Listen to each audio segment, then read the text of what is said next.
Hi guys! So, na-miss nyo ba ako sa pag-vlog at pag-video? Sorry guys, kasi hindi na ako nakapag-vlog or video dito. Vlog naman. Naka-video dito kasi, ito, kasi may bago na ako pinag-bibidyohan. It's TikTok yan. And then, new update nga pala, outfit check tayo. Ayan, ito. Hello Kitty, tas yung pants ko rin. Ayan. So yung pants ko rin.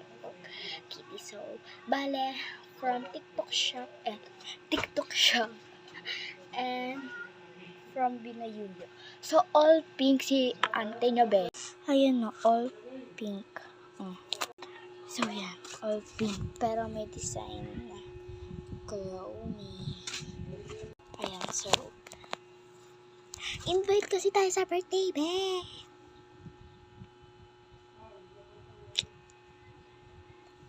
So, yan. Yun lang naman yung update ko.